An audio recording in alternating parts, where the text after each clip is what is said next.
grill. You want to grab a screwdriver? One thing I'll say is, you can go over to your local Harbor Freight, you can go over to your, anywhere really, pick up a whole bunch of these trays right here, okay?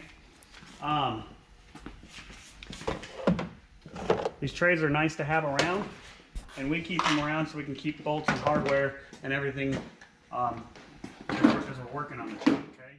So basically I'm going to do one for teardown of the front end, and then we'll do one for teardown of the engine. Now, one thing I'll say is, before you get started on this, hopefully your truck still runs. If not, this could be a little tricky to figure out. But the first thing you got to do, because we are going to pull the AC condenser out of here, okay? You do need to go drain the AC, take it to your local AC shop. They shouldn't charge you anything to drain it because they're just recovering it. Maybe they charge you 50 bucks, and then you go back and you pay them 100 bucks to recharge it when you're all said and done. But that's one thing, that's the only thing that you're going to need somebody else's help for. Other than that, the rest of this is a walk in the park. And yeah, we're going to put a new grill on, new headlights. We're going to do a whole bunch of goodies on this thing.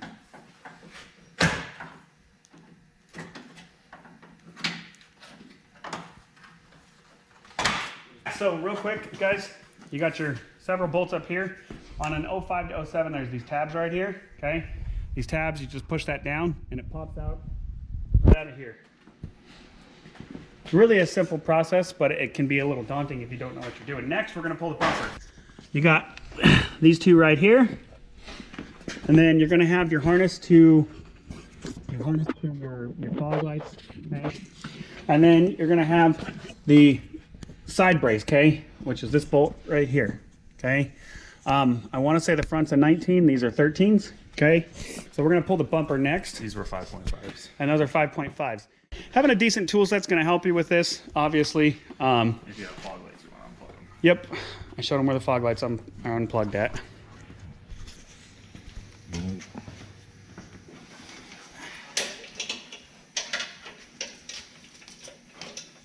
just gonna unplug, just twist it out.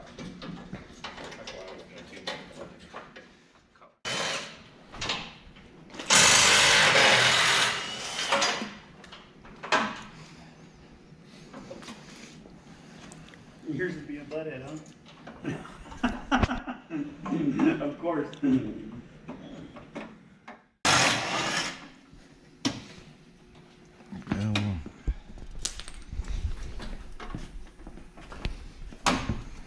That one's fighting you, huh, Adam?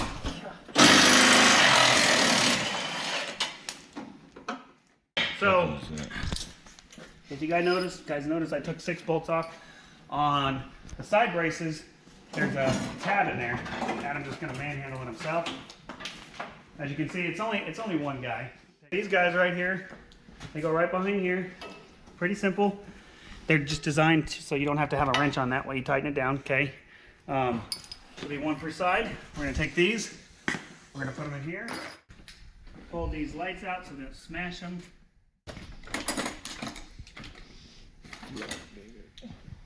Because these are kind of being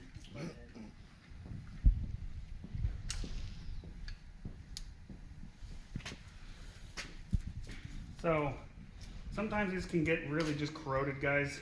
Just take your time, try not to break them off. And then we're literally just gonna wrap this right in here just so it's out of the way. Next we're gonna pull the headlights and the header panel. These are 5.5s. These are 5.5 as well. There's gonna be 4 of them.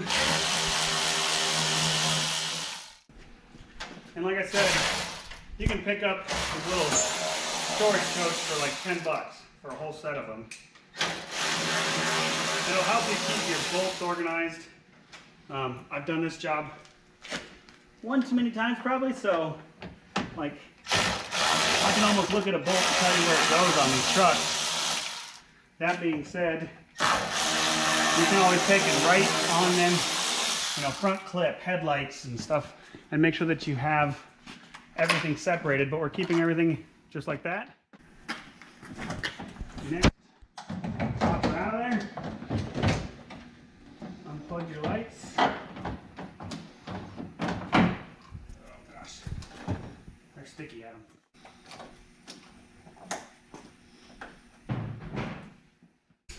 Next, we're gonna pop this little cow piece out.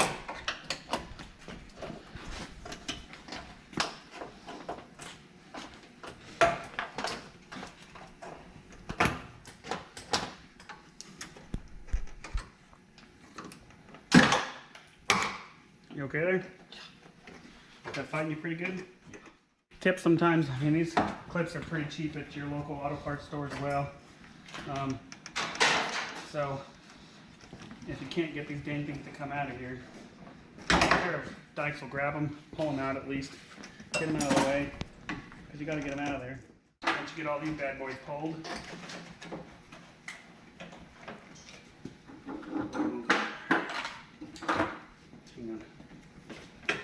this thing out of the way.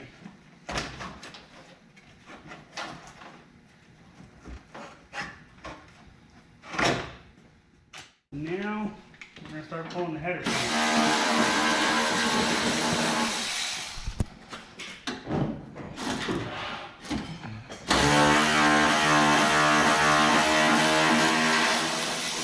I mean, obviously, you don't have to have one of these bad boys, but I will say it makes life 100 times easier.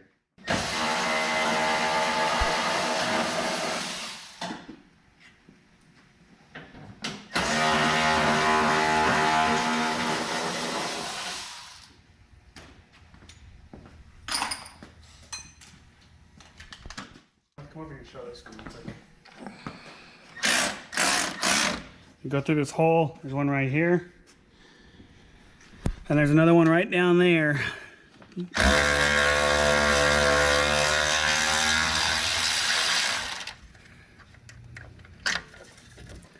And then to really mess with you, Ford put some clips, some of those plastic clips right there that are attached to this bad boy. So those are fun to get off once we get this torn down, but we'll get them. And we got the same ones on this side.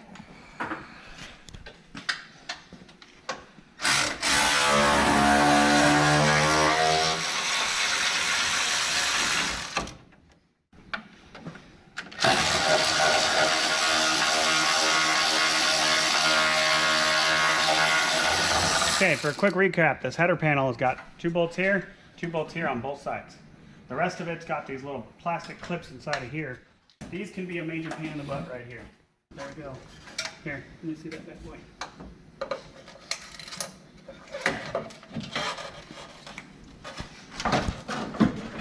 Now mind you, I don't normally do this, obviously, anymore. We have a lip now, so forgive me if I forget. There we go.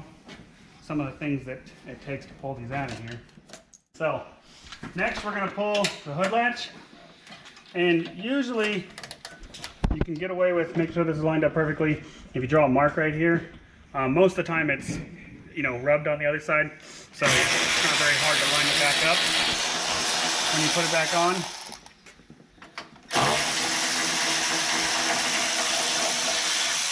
Okay. Whoops. And then we'll take and lay this down here, just out of the way. We're going to pull upper radiator brackets. So we're going to pull the upper core support next.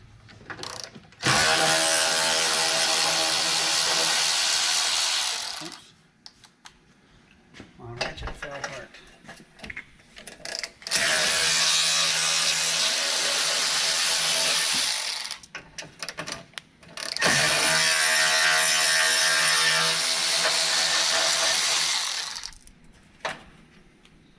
So when you're working on this truck, we're going to have a radiator and intercooler out. Okay, those are the last 2 coolers to pull.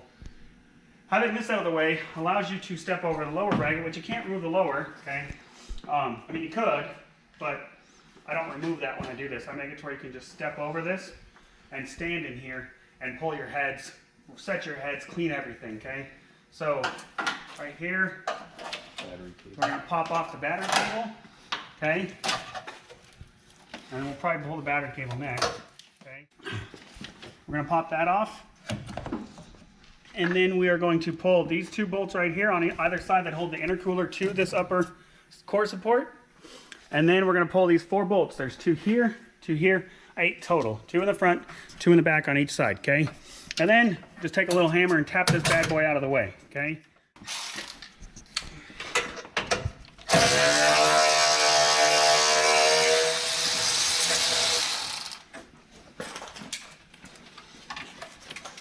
Usually don't have to pull these rubber brackets. I always do it just to be safe because I don't want to lose them.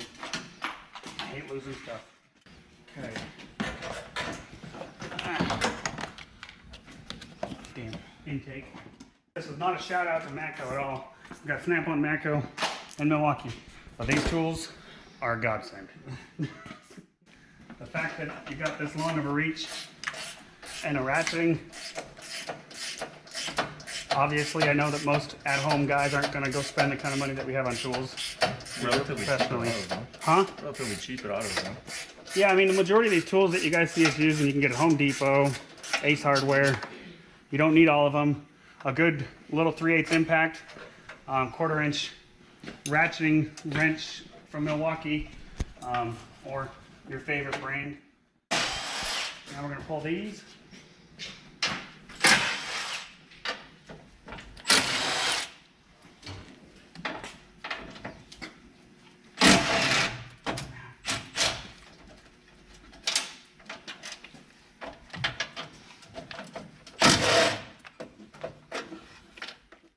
So guys, we got to pop the tire steering lines off this, and that's it. The rest of this is just going to pop right out of here. This is something that I do that I've never seen any other YouTuber do, and I feel like this makes the job that much easier. This is worth the extra time to take this apart like this, because really we're what, a half hour into this? By yourself, going slow, this is worth its weight in gold. To not hurt the back, that's the #1 thing. Less money to the chiropractor that way. Expensive. Yeah, chiropractors are expensive, guys. Even with insurance.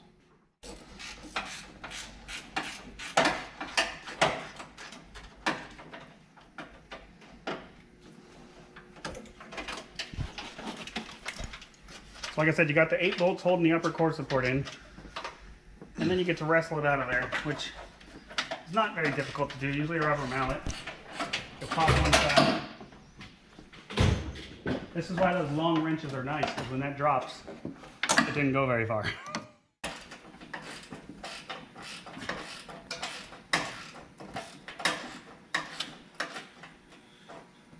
Gosh dang, that one's fighting me coming out. These are just like those grip certs in there, folks.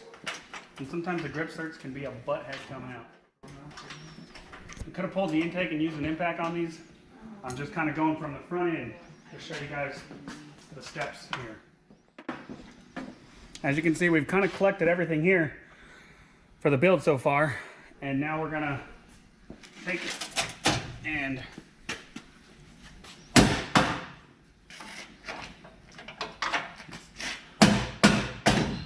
didn't mean to do that. That's right, these things can be such a butthead sometimes.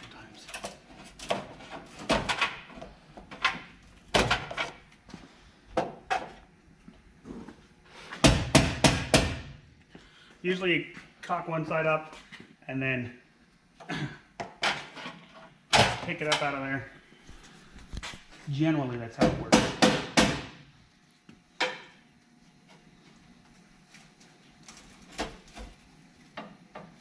Right there.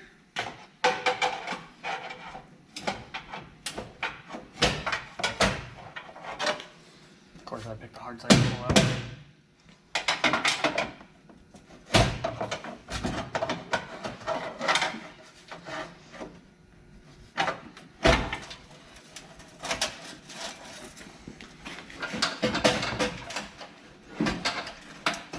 There you go.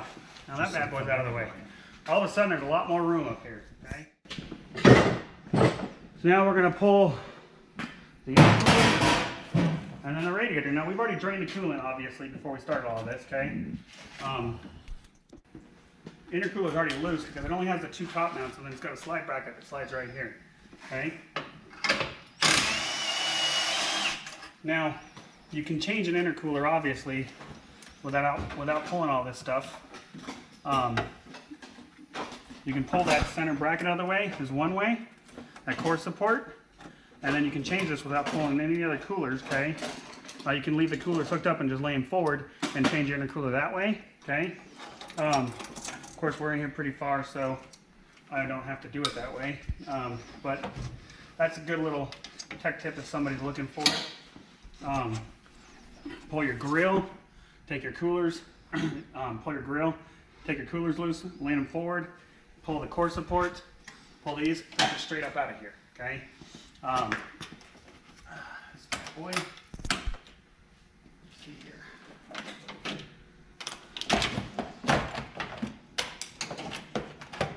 Get to where I can get to that one in there. Yep. Now we gotta get to where we're pulling some of the other stuff so I can get to the other bolts.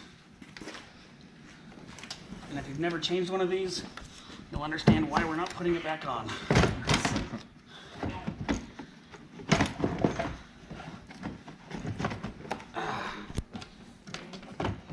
There's an air filter for you. Brand new, it looks like. I was doing that to get this bad boy out of the way. So I can, and yes, those are good air filters, very good. They're just a pain to change, guys. Get asked that all the time. Take these clamps loose. Real quick. This is plastic. I'm amazed this hasn't blown on them yet. This is a major problem. A lot of guys go and put turbos and all that good stuff in these trucks and don't change this guy. What end up happening is they'll pop right down here, under here, okay? Jonathan, if you can look down in here, this banjo cord area, this can crack very easily, a crack underneath here. And guys will call us up and say, man, my truck's only making 18 pounds of boost with this new turbo. Something's wrong with the turbo. We finally get them to go walk through the steps and check the things because it's very rare that we get a bad turbo out of the box. Very, very rare, okay? So needless to say, this black plastic pipe needs to be replaced. Can't stress enough to you guys. The one we're gonna put on this truck is gonna be our newest one. You guys are gonna love it because I love it. I'm pretty excited to offer it. It's gonna be like $400 for the kit for a hot and cold side with an intake elbow. And it's a V-band clamp right here, which is really cool. Just a good looking kit and it fits really nice, okay? The other thing that we don't have over there that we're gonna be changing is this bad boy. I can't tell you if it's just a pet peeve of mine, but man, I cannot stand a dirty engine bay. Obviously this one's nasty. But to see guys go in and do a stud job and leave this nasty ass bottle that's got all the fuel, combustion gases, oil, sediment, just a whole bunch of crap sits in here. This is $50. They do make some fancy Mishimoto ones, aftermarket ones, aluminum ones that are $100 or a couple $100 or whatever. I always put a plastic one back on. I cannot, it just irks me when I see guys stud a truck and don't spend $50 on that. Sometimes, you guys, I'm not gonna do it because I'm replacing these anyways, okay? But that guy can be a butthead coming off. Sometimes heat, just a little bit of heat, and I'll show you the trick on the top side, okay? When we take the top one off. Just a little bit of heat helps that pop off. We're gonna pop this guy off. The cold side. Stop fighting me. I'm gonna pop the cold side off, and then out comes the intercooler. Next is the radiator, guys. We're gonna take the we're gonna take the battery hoses or battery cables loose really quick on my side, and then we're gonna separate them and lay them over so they're out of the way. Something that a lot of folks don't realize when you do a stud job is you're gonna put your batteries through a test, you're gonna put your starter through a test. Personally, I just figure the $800 investment, which is expensive, I agree, when you add this stuff up, but when it's done right and it runs every day, okay? But needless to say, batteries are gonna be put to the test and so will your starter. The reason we're replacing this is to make it a lot easier when you go to crank this bad boy up because you gotta crank it pretty hard for a while to get it to start. Get that out of the way. Like I said, use the little trick here. You want to be a little careful with this one. This guy likes to break, okay? But we're going to put a new radiator in anyways because this one had a whole bunch of fuel in the system, okay? Because of that fuel, I will not put a used radiator back in. Next, I got to crawl underneath. You need to pop the transmission lines off. Jonathan, There's not a lot of light down here, but let me see the camera real quick, please.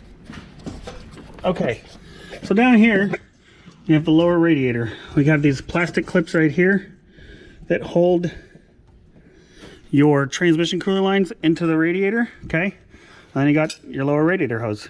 Pretty straightforward. What we're gonna do is we're gonna pop these bad boys off. Okay, and then behind here, if you look right there, there's a thread and there's also a fitting. Now, usually I'll take and cut right here and right here, put a piece of hose, some clamps. Okay, that allows it to bypass this cooler. You still need to have your fittings in here because the cooler in here seals against the bottom of the tank. Okay, if you don't have theirs in there, of course you're gonna leak coolant. For the sake of my build, I'm gonna end up doing that. Okay, because I've ran this countless times, done this 100 times, and never had a single issue out of it. Oh. Okay, so real quick, just a little tech tip. These bad boys, you can buy them at AutoZone. They're called diapers, pig mats, whatever you want to call them. Okay. I learned about these guys when I worked in the oil field. Just like every other oil field mechanic, they were my best friend.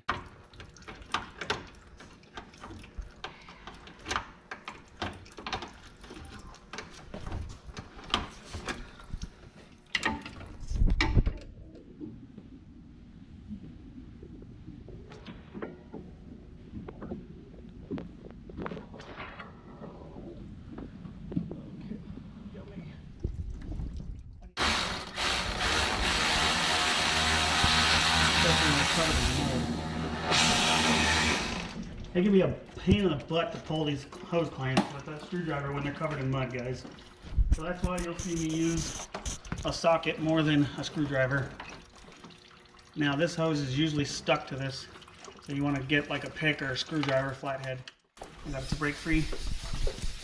And even though we already drained this radiator, I guarantee some more is going to come flushing out of there. Ugh, that was nasty. Guys, your coolant's not supposed to be that color or smell like diesel fuel. We're going to replace pretty much the whole cooling system on this. I mean, we're going to replace it all because that fuel gets into them hoses. It's not a fuel rated hose for one, so then you have more problems. Driving down the highway and a hose comes apart because we cheaped out on a $50 hose doesn't make a lot of sense. Okay, now we're going to pull this bad boy out. She comes right out. If you guys look, I threaded out. So if you look, that's your cooler that goes through. Now there's O-rings, okay, on both sides, and it seals to the bottom of the radiator. Your aluminum radiators won't have that. Let me show you guys the sludge buildup.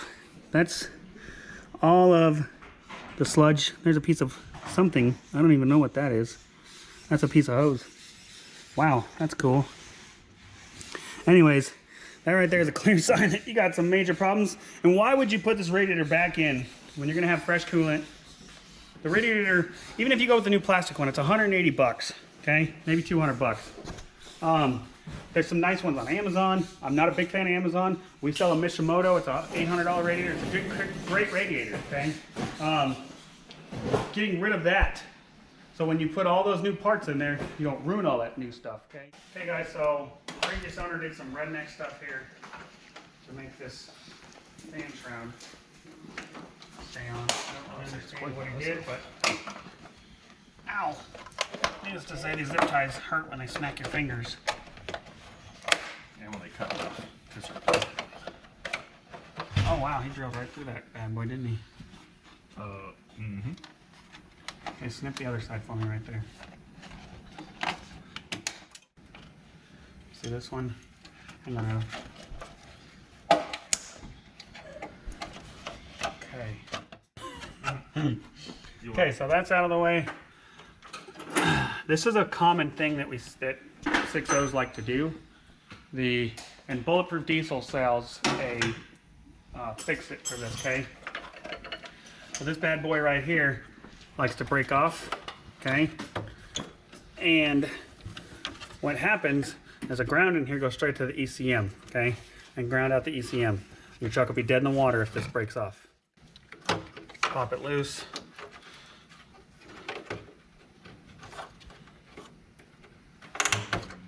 Take that guy out.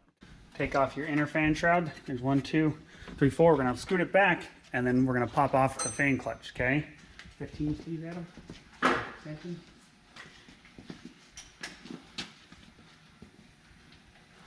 Okay. Those don't like to come out of there. Grab yourself a magnet, They please. have a plastic thing on the inside that they grab sometimes. That's why I don't like Yeah, sometimes they do that, but I don't like them. I don't like bolts to fall into the junk down there. So I'll grab a magnet, pull it out. Same here. There you go, buddy.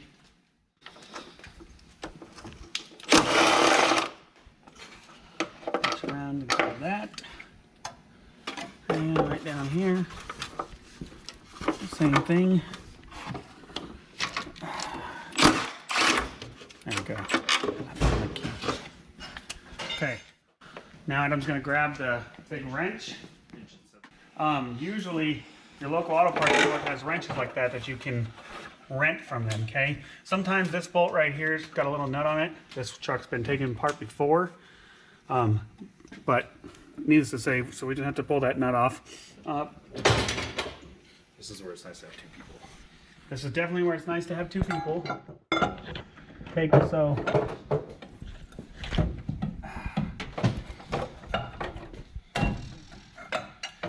this one is normal spin. I don't think we actually need it.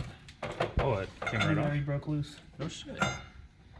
Nope, it didn't. Okay. So if you take and you put your pry bar right in there and kind of Goes brace right it. in that hole right there. Any one of those holes right there.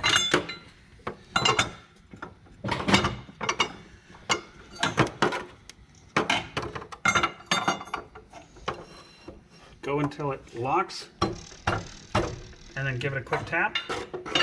If you guys saw that break loose. So I used a pry bar inside the water pump pulley and locked the water pump pulley in place, okay? Broke it loose with the wrench. So you can show.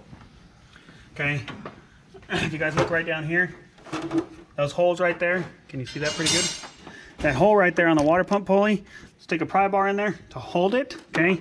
Put your wrench on the nut for the fan clutch and break it loose, okay? Now that it's loose, it should just spin right off. Spinner.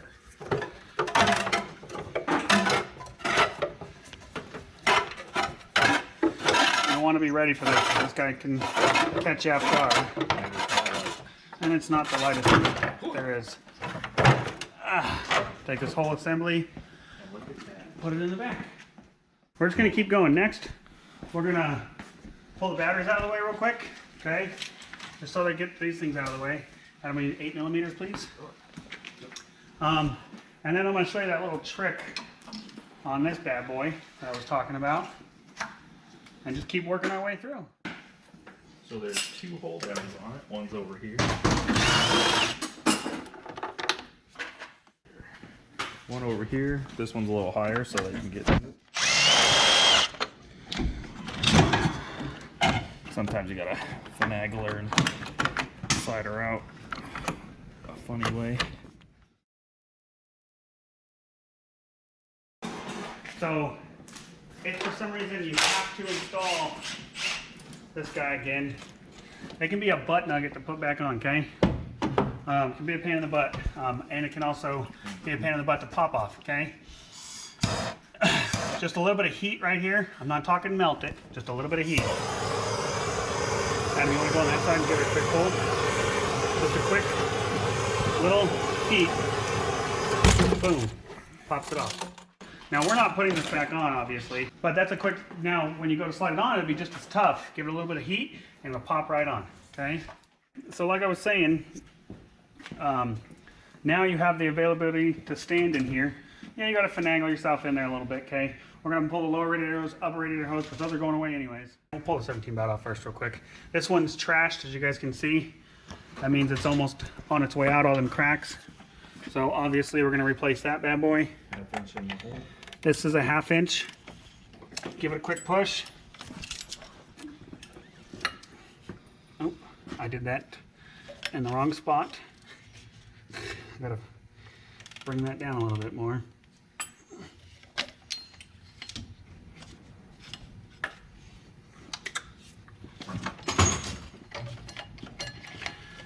Yes, if you don't know how this routes off memory, there is Google, and your truck will also. on the fan shroud shows you. That being said, Google can show you.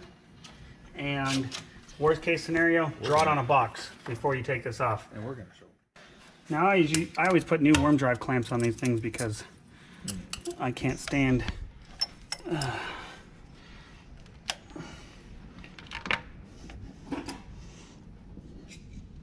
guys look, that's another way to do that. Give me a pick, please.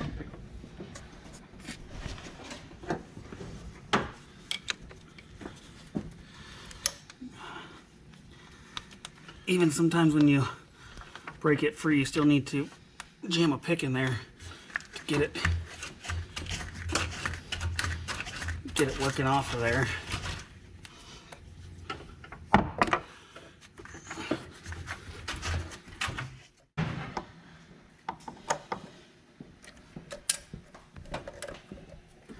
can't believe it was still red.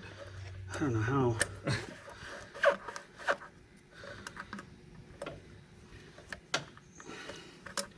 Now see, these are supposed to clip and lock. They don't always do that. Your battery trays now become tool trays.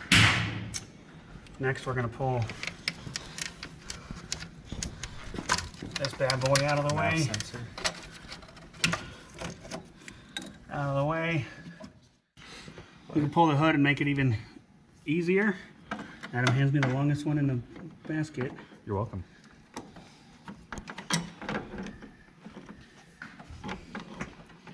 This is just where the compressor side of the turbo is at. Hang on. I was trying to take all of it one, but I forgot the CCV is there. Crankcase ventilation. The fun one.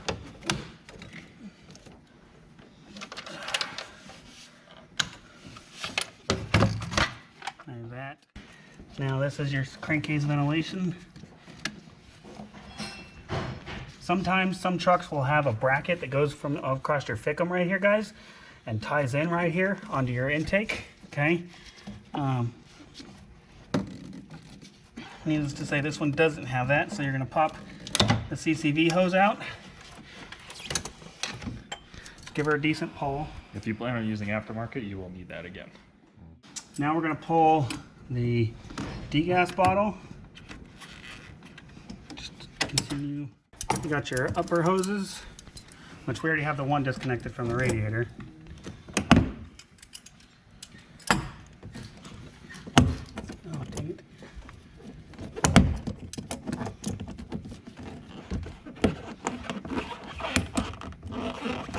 I despise those clamps, in case you guys wondering. There we go.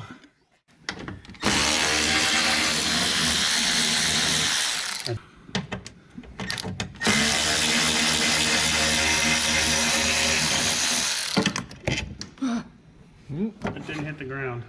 That's not good. So if you look right there. There it is. I see it. If you look right there, that's exactly why we won't be reusing this. Real quick. Amazon gets you on those small ones. Yeah, they do. Real quick, we're gonna pop off these transmission cooler hoses out of the way so I can stand in here and move these buckets out of the way. So they're not leaking no more. So they're not leaking no more. Or at least get them out of the way. So this guy just held on with this clip. Oops. There's a little clip right there. You just pop it off. This one comes through here. Okay.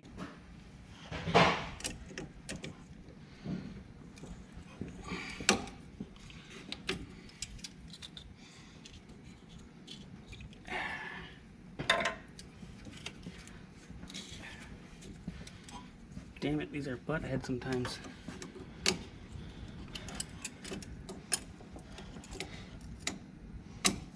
This is just, honestly, just to make more room. You don't normally need to do this, but when you're doing this job in your own garage and you're trying to make it as simple as possible, sometimes a few extra steps to make it easier go a long ways. And if the transmission filter that I ordered comes in time, then we'll probably be replacing the transmission lines as well, which will replace this filter. We have it listed on our website. It's a Caterpillar hydraulic filter with all new transmission lines. I ordered one, comes from a company called Disassembling. They build it and we sell it. Pretty excited to install it on this truck. This guy's coming off and getting replaced anyways.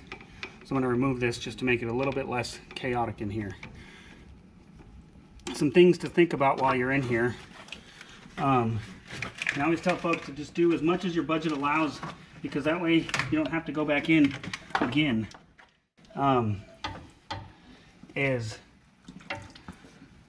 Look at how easy it is to get to the power steering pump, to your steering box.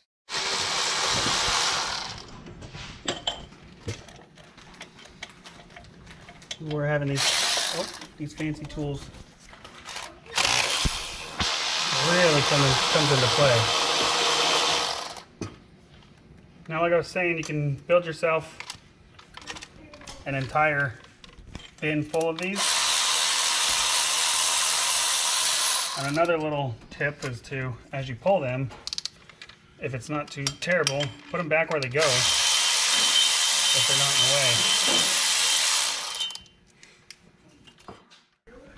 the way. Okay, so I'm going to put these back in here because it's not in the way for me right here, okay? So I'm just going to lightly thread these back into the intake manifold.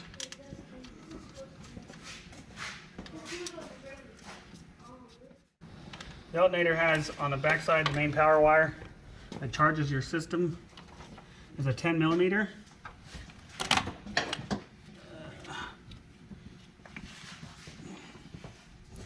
If you guys can see that. You got me the 10? So first I'm going to pop that guy off. Always put back on. And then we always put this nut back on. It's just good practice so you don't lose the dang thing, okay? Put this right back on the alternator. Then next we're going to pop the alternator off, and then there's a plug on the bottom side of this one. The 05, 07, the plug's down here. 03 and 04, it's up here.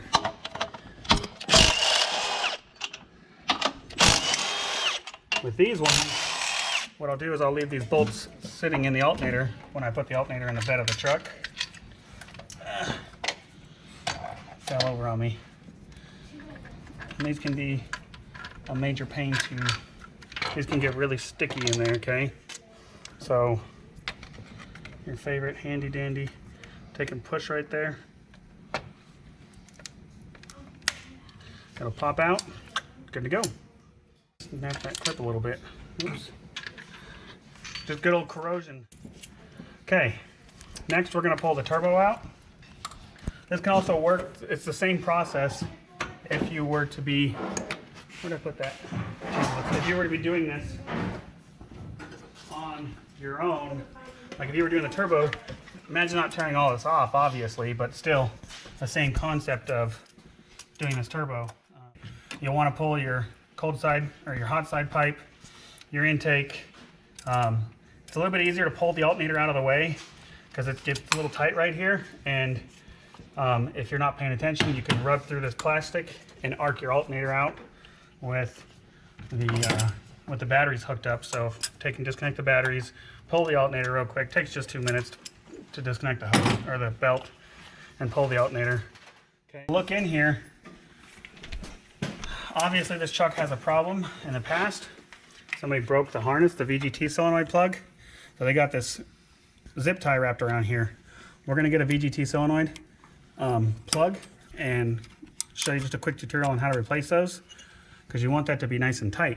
If that's not clipped down there properly, your turbo's not going to work properly. Or if you just slide it in there, driving down the highway and it works its way out with vibration, then all of a sudden you're going to have a smoke show. Okay. Okay, so first we're going to pull this bad boy, and this needs to be the updated turbo feed line as well. So this is an original one from Ford. There's a new updated one that's all a stainless pipe, okay? Inside of here is a rubber hose. What happens over time is that rubber hose deteriorates, okay? That rubber hose will work itself and it'll plug up your oil feed. Then your turbo doesn't get any oil and your turbo goes boom. There's, you got these two 10mm bolts right here.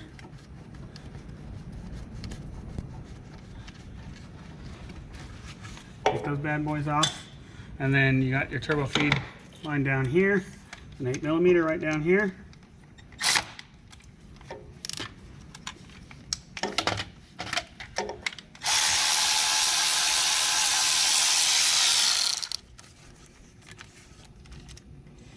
Okay, now you'll just take and work this bad boy and it'll pop out of there.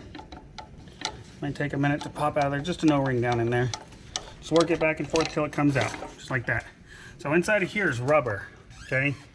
Right inside of the stainless steel, because it's a flex hose, that rubber will get deteriorated and work itself loose and come over here and plug up that tiny little hole that feeds this guy the oil that it needs, okay? So we're gonna put a new one on there. And when we go through the process, okay? Next, we're going to take this clamp right back here. A lot of times you'll find this clamp's in the wrong angle. This clamp is a butt to get off, okay? Can be a pain in the butt, okay? Right back here. What I do when I install these is I take and I put a straight shot through here, to the top here, for an impact, okay? So now I need to grab a ratchet and a socket and work that guy loose until I can hopefully spin it around. This is what you run into if this is the wrong angle. Makes it very difficult to get to. This seal right here is also a major culprit of a lot of phone calls for low boost, okay? Where this butts up to the turbo, which we'll show that when we take this off, it's like a two-step flange, okay? It's very crucial that that guy is flush. If it's not, what can happen is major boost leaks, which if you guys can see some of the black soot back here on the wall, this truck had some boost leaks, or some soot exhaust leaks, gosh dang it, which will then cause low boost, because that exhaust needs to go into the turbine side to spin the turbine to make the truck make boost, okay? For all the magical things that we like to see happening in these trucks, you need that exhaust flow. I'm just going to work it, the nut that's on here loose until it's almost to the edge.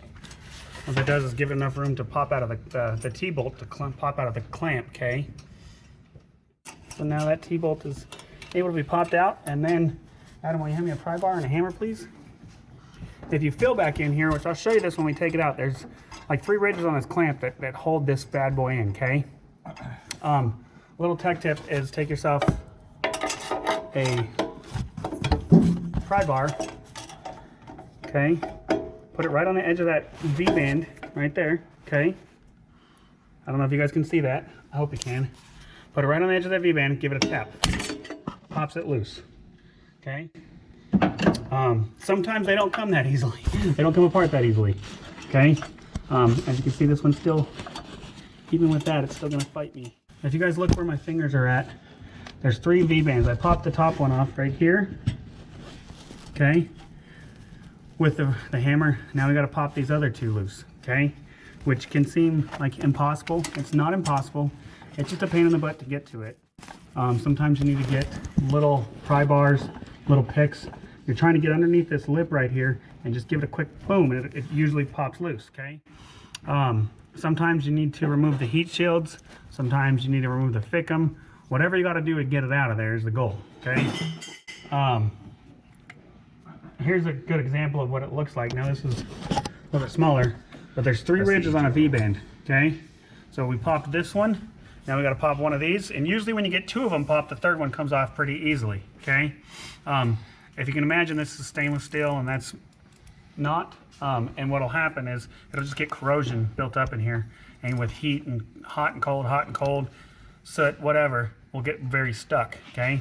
So your concept is put your pry bar right here or underneath this lip and pop it loose, okay? So basically, the way these clamps are set up are very important to orientate them, okay? So whenever you install these, I can't stress enough, make sure that T-bolt is straight through here, because then you can take an extension with a socket and go straight down through there and get to that, okay? Now, we're gonna pull the downpipe clamp.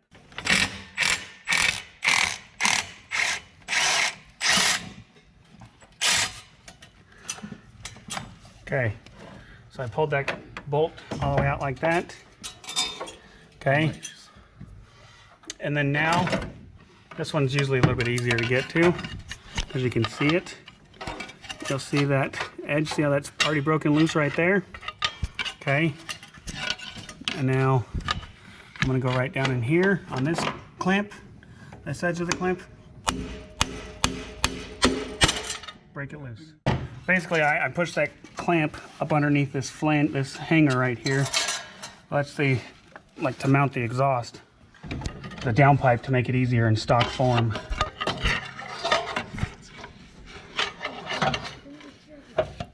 Just pry that up and she should come right on.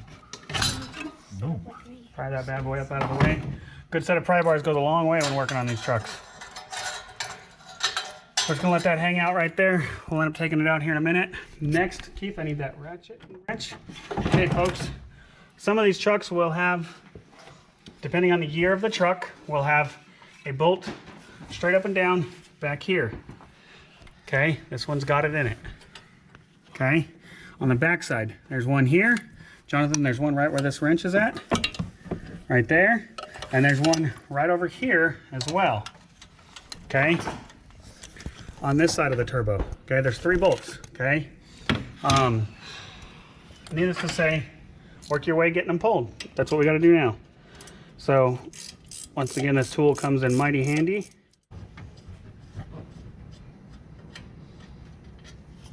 Take that boy, put it right over there. So that back one is kind of a butt to get to. I usually used to like to use a wobbly.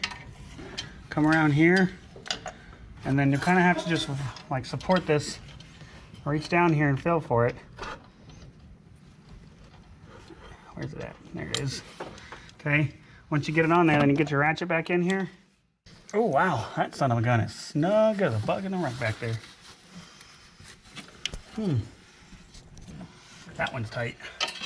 So I'm gonna grab a 3/8. I have some leverage. Really, there's a whole bunch of ways to do this job. I'm just showing you some ways that work for me.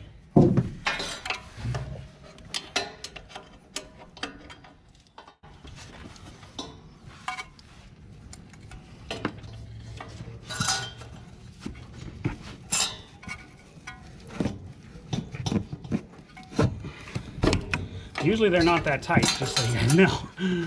Wow, that was interesting. That one was snug. And also, so you guys know, you don't need this one back here. Most mechanics don't even put this guy back on.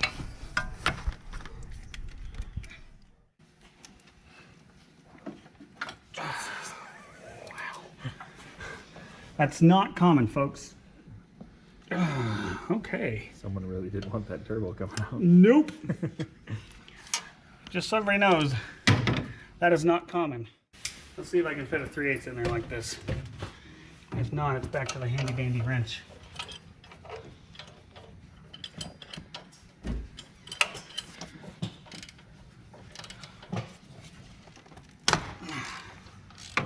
Okay. You want to come over and take it off? Do I go in there? Yeah, come stand right here.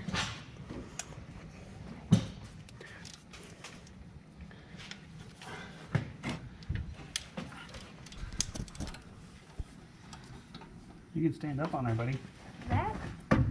Right there. Like completely still? Yep. Oh. Be careful.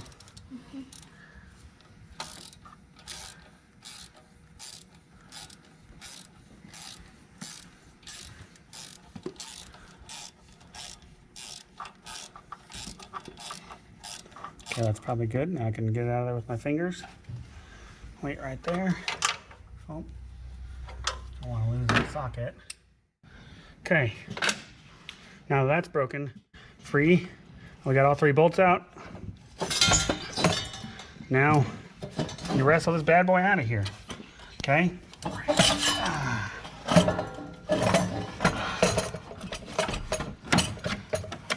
Alrighty, so that flange, real quick, Adam, I'm going to show them the flange. This up pipe right here. So your up pipe steps in, sets into there, okay? You want that to be properly seated And when we go back together with this, I'll show you the process that I do. I always set the turbo in, obviously, but I don't tighten any of the hold down bolts. This is the first thing that I do, okay? And the reason being is this is the most crucial to make the truck run properly, okay? So when we put this back together, we're gonna seat the up pipes in here, tighten the clamp down. We'll make sure it's pretty much lined up first, of course, but then tighten this and then do our bolts, our down pipe, and be good to go. And this is the bolt that we were talking about that does go back in. Yeah, most people don't ever put that one back in. Now, Keith, we're gonna pull these guys, okay? So, yep, okay. Break that free.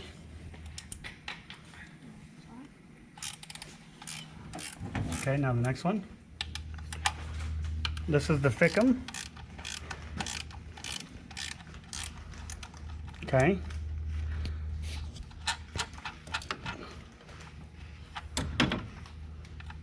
Feed. Okay, so we got the 10 millimeters here.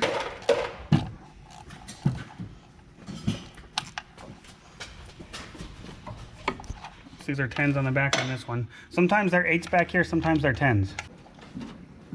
10 millimeter and 8 millimeter will be your best friend in this job.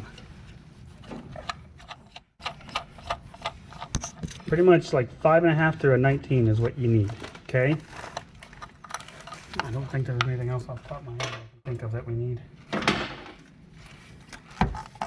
So we're gonna take and pop, grab on either side. There's clips that hold them in, give it a little pressure, pull down, out she comes.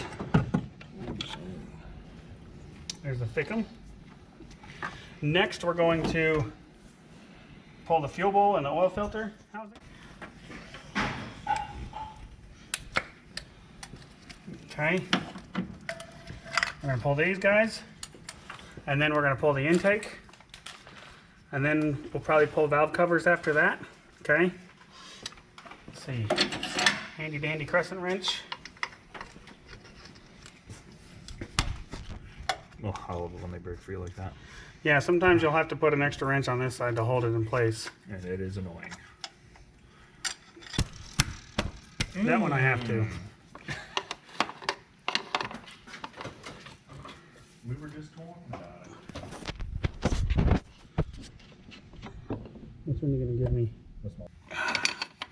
And it's just corrosion right here working against us is all it is. Okay, that one's fighting pretty good.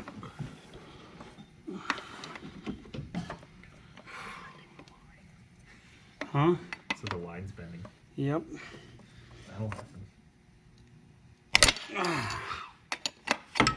Wow, that's not supposed to fight you like that. Fix that when we take it apart. Just give it a little bit of a twist. It's not kinked or anything. It just twists it a little bit. If you're doing a regular return, this line doesn't matter anyways. So, and we're doing one, but it doesn't hurt it bad enough to worry about, just so you know. All it is corrosion right here. Good old corrosion. Okay, so we got that bad boy on there. We got lucky on the one, Adam. And the rest of them are like, nope. I told you not to count your blessings. You see what you did? Yeah, I know. Count my chickens before they hatch. Yep. Well, here, hang on, Adam. Let me explain something on that real quick. Okay, guys. So a lot of times we get the question 20 versus 18. Which one do you have? There's no benefit. Let me make that loud and clear. There is no benefit 20 to 18. Like, there's not an upgrade. It's nothing. What it is, Ford went universal because 6.4s are 20 millimeter heads too. Okay. Well, international. Sorry. Needless to say. Now, this isn't 100% common. I've came across like 2 trucks that this wasn't accurate, and most of the time it's because this has been replaced. So the 18 millimeters tend to have a black T handle right here, and the 20 millimeters tend to have a yellow circle handle. That's something that I've noticed. And like I said, if that black T handle gets broken and you don't have your oil dipstick, this is the only one you can buy. Okay. I think Dormer might have come out with a black T handle now, but needless to say, most people end up going to Ford and just getting this one, stuffing it in there, okay? And then it can confuse the truck, okay? I've came across two 2 trucks that we have either helped the customer with or done ourselves that had this guy and had an 18 millimeter, had down guide on the head, okay? All that is letting us know which one we need to get you, okay? Because there are specific injector hold downs per 18 or 20. The rocker boxes won't, they will cross, but gotta get a little redneck to make it work, okay? That being said, they technically aren't supposed to cross, okay? So that right there, if you see us asking that on our website, that's so we can know which one you have. Look at your oil dipstick, if it's a black T handle, and this is only an 06, okay? There might have been like 105 with a 20 millimeter. Very, very rare, okay? 06s are the split year, okay? Usually the later the 06, they're pretty much guaranteed to be a 20 millimeter. That 06 of 06 build date, that's kind of like the blending line in there, okay? Needless to say, when we ask that, that's the reason that we're asking it. Next, we're going to pop off the feed line. 19, thought it was a 21. What's it, a T40? I think it's a 40, yes.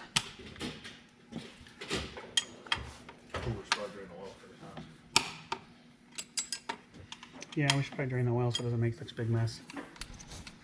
Okay, so give you guys a quick rundown of your fuel bowl. This is your return. This is your supply from the HFCM, okay? Horizontal fuel conditioning module that lays on your frame down there. Okay, these copper washers are just as important as your brake lines, okay? They're sealing washers. They seal it, okay? So we'll pull that guy off there. I'm gonna move this out of the way, thread this back into here. Adam's gonna get the oil drained for me real quick, and then we'll pull the oil filter housing, okay? This is your right side supply, this is your left side supply, and this is your return. Your blue spring goes right in here. That comes with our kit, okay? Now we're gonna do a regular return because we're going 190/30s, and we're gonna do a fast as well because we're going 190/30s. For stock injectors, 155s, do a blue spring, always do a fast or an air dog, and here's why, okay? Now people ask me which one I like more. They both have their ups and downs. I tend to lean towards fast personally. I've had really good relationships with them. So that's the reason that I'm putting a fast on this. Other than that, air dogs are great too. We've had a lot of success with air dogs, so I'm not telling you which one to go with. They both work well.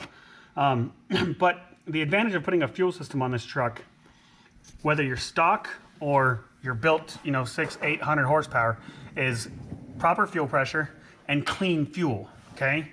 If I recall, and correct me if I'm wrong, I can't remember, Adam, the factory filter is only filtered down to 10 microns, if I recall? Yep. Okay? The fast and the air dog go down to 2 microns, okay? If you can imagine how much cleaner that fuel is, they also are much more effective at pulling water and air out of the fuel. How do you get air in the fuel? Air bubbles. Air bubbles go into the injectors that can cause major rubbing internally in the injector, causing the injector to fail, okay? Water, corrosion on the nozzles of your injectors, which when we pull these, I guarantee you we're gonna show you that, okay? Needless to say, a fast or an air dog on every truck is a must-have in my book, personally, solely because of the benefits you see with longevity of the injectors. That's really that's the most important thing. We've kind of built our business based on longevity, towing ability, working trucks, okay? We haven't ever built 1,500 horsepower trucks, and I don't know if we ever will. That being said, that's not what most people do with these. Most people daily drive these. Most people work these, okay? Most people like a hot street truck just to go have some fun with their friends on a Friday night, okay? So that's kind of what we focus our business around, okay? So it's not just for the gains of more fuel, it's also for the cleanliness of the fuel. That is very important in today's world because you could be on a cross-country road trip and just so happens, and I've had this happen, I'm speaking from experience, you are, 100 miles away from the next biggest city, you're in the middle of nowhere at this random podunk gas station. You have to get diesel fuel because you're not going to make it 100 miles because family, you get busy, you forget at the last gas station. Anyways, when that happens and you get bad fuel, bad things happen. I was in a 6.4 when that happened, and it took out my K16, which took out some injectors and cracked a piston. With a 6.0, usually it doesn't happen. It can, but it's rare, okay? Usually it just takes out injectors and then they just stop running. So that's good. It doesn't hurt anything else. Okay. Adam, how's it going down there? Good. Oil drains are 19. Oil drains to 19, just so you guys know. On most cases. Most cases. Where's that? My handy dandy tool tray, battery trays I need. Okay, next we're gonna pull oil filter housing. Real quick, this is the proper oil filter cap at least, okay? There's a whole bunch of naysay about the Napa one. We run OEM only or AMSOIL filters and the factory OEM length cap. That's all we're gonna run ever on our trucks, okay? No point in risking it for an aftermarket one that may or may not bypass the oil and not actually filter the oil.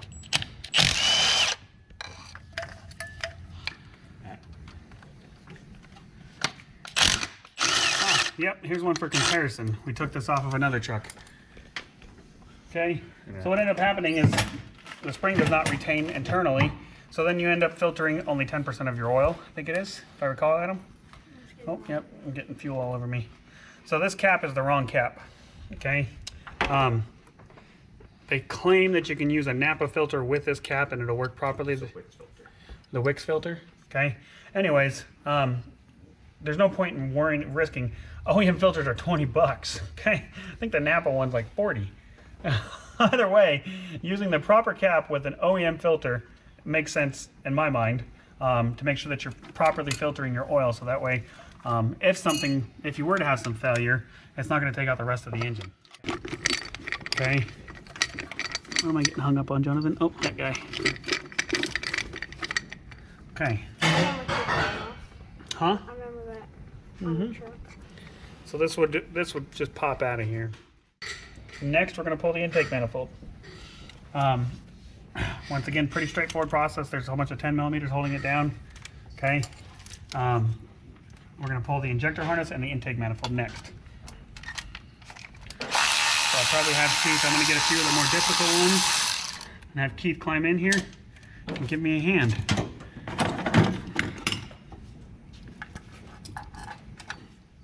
Hi.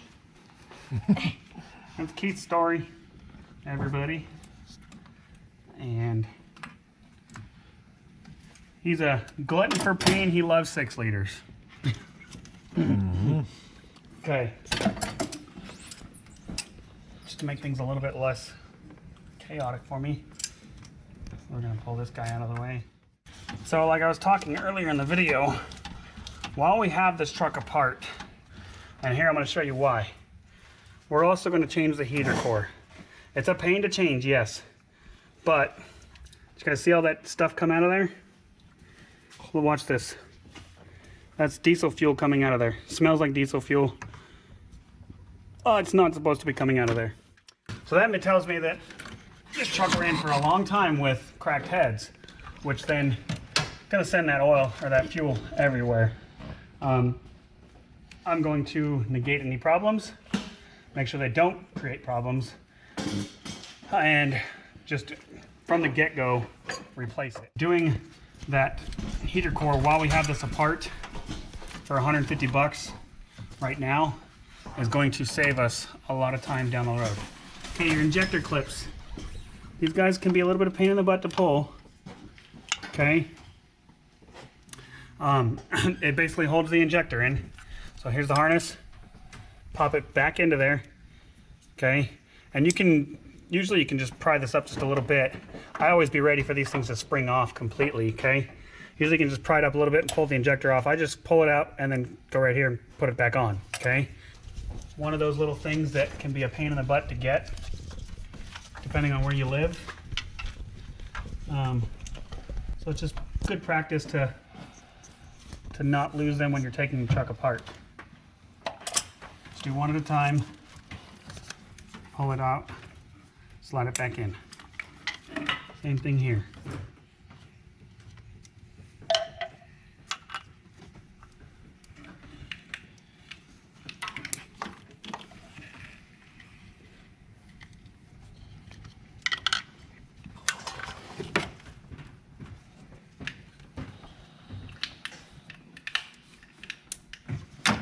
That side.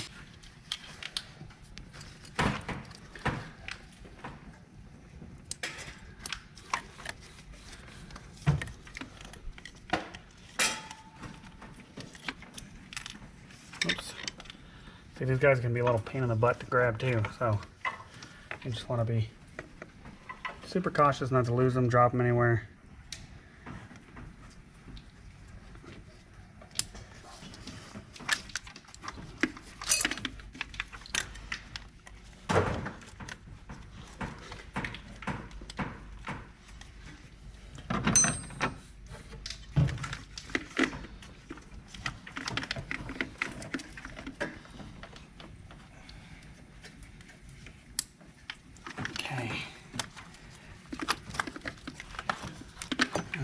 but not least, cylinder 8.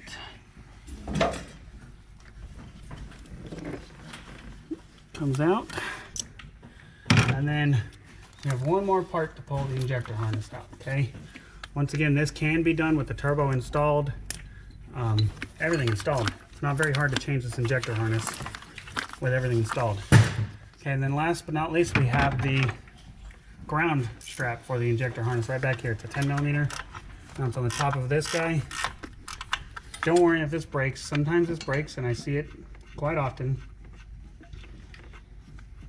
Okay, but it can always just be reclamped on there. This one has the heat shield holding it in place as well. So I'm going to remove that heat shield right quick. Where's my 8mm at? Anybody know? There it is.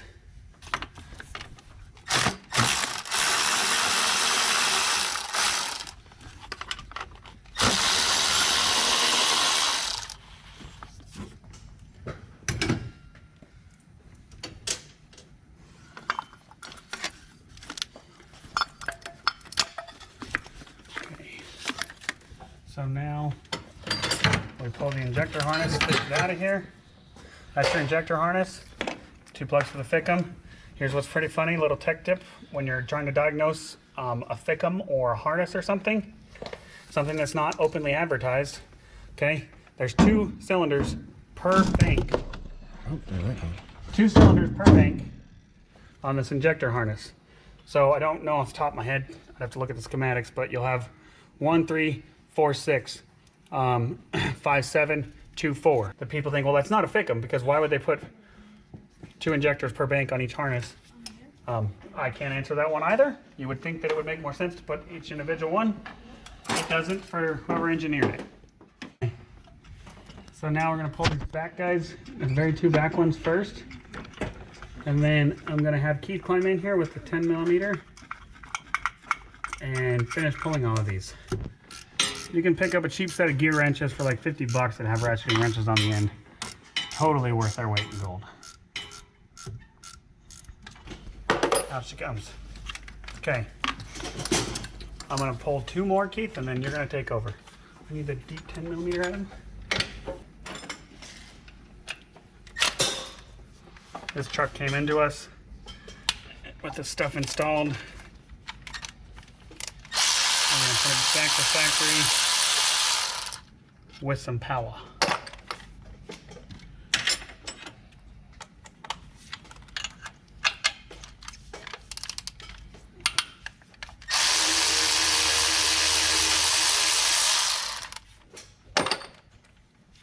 Okay.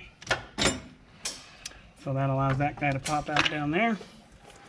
Now, Keith,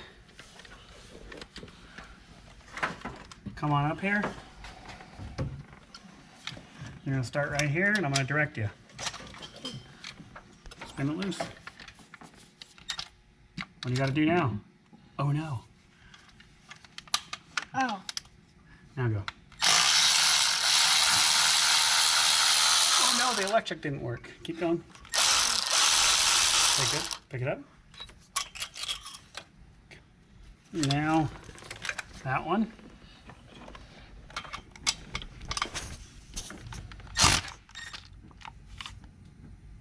There you go.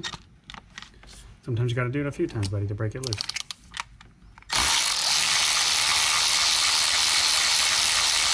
So that's good.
can pull this guy right here.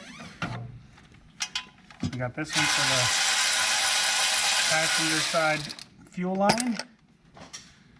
And then your map sensor hose. This is another one that we get a lot of phone calls about. This hose gets frayed and cracked. You guys can see that cracking right there. Okay, this is like $2 to replace. It can save you a lot of headaches when it comes to diagnosing a truck that's not boosting properly. Go buy it for $2 and you'll be a lot happier. Now we're gonna pull this guy out of here.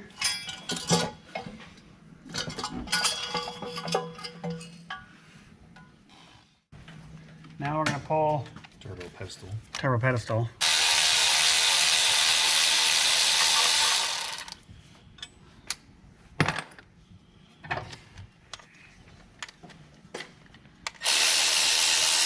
That one's loose as heck. There's 4 turbo drain bolts down here. Okay, that one's fighting me to get to, so I'm going to pull this J-tube out of the way.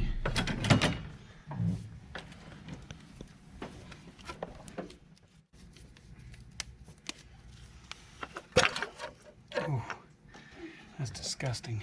What is that stuff? That is supposed to be coolant, but it's not. That can go in the trash. We're going to put an easier cooler back on this one.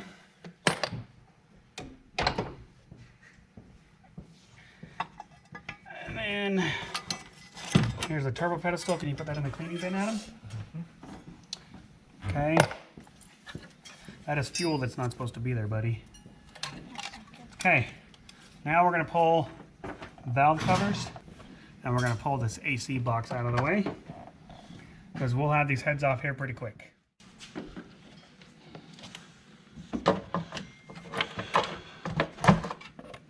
Just set it in there. Yep, just set it in there. Okay. Now we're here. So realistically, what I'm about to do doesn't have to be done, okay? We're going to pull this HVAC assembly out of here, okay? And the only reason I'm going to do it is to show you guys an easy way to get these head bolts out. There is a way to do this, and I'm going to show you while we're putting it back together and taking it apart, a trick to where you don't have to pull this if you don't want to, okay? It does make it easier doing it, but it's not needed, okay? So we're going to work on pulling this guy next. 8 bolts, I want to say, total to pull this guy out of here. So it's really not that difficult to do. Harness.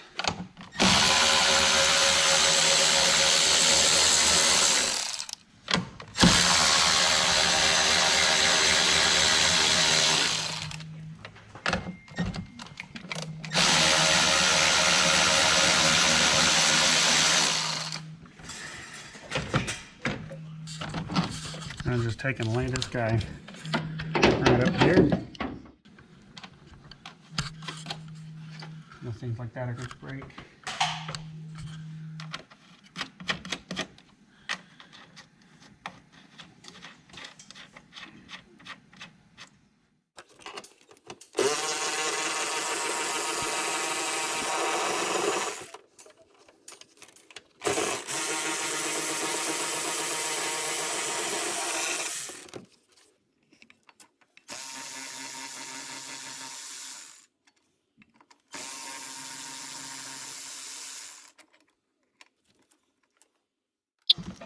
This ground, this is the ground for the back of the head right here. I'm just here, so I'm going to do it right now. Put that bolt back in there and pull this ground out of the way. This ground goes to the back of your head, your passenger side head. You want to make sure you don't forget that when you go back together with this. This bracket will now be removed.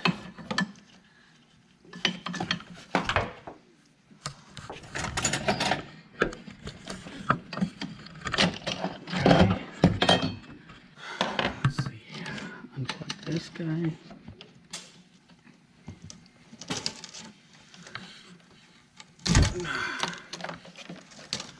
So those two stay right there.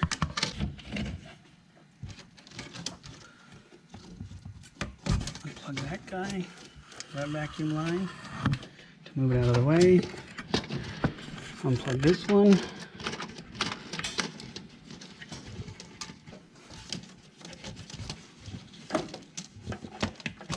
Okay. There's that. Unplug that vacuum assembly.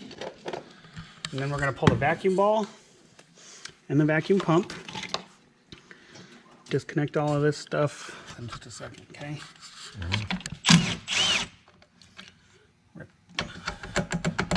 Get that guy out of the way. Your AC hose.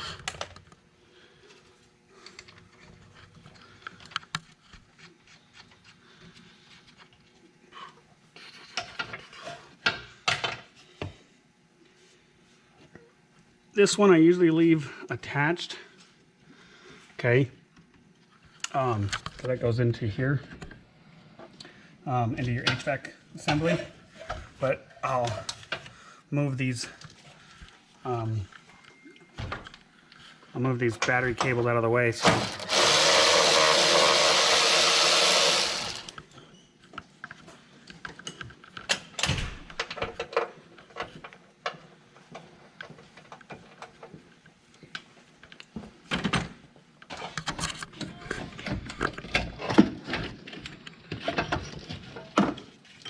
Move the battery cables out of the way so I have more room over here. Disconnect your remote start.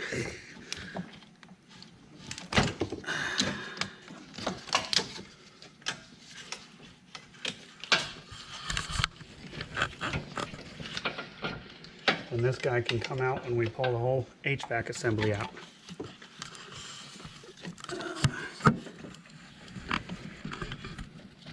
Okay, there's that one. There's that one. There's this one for your blower motor.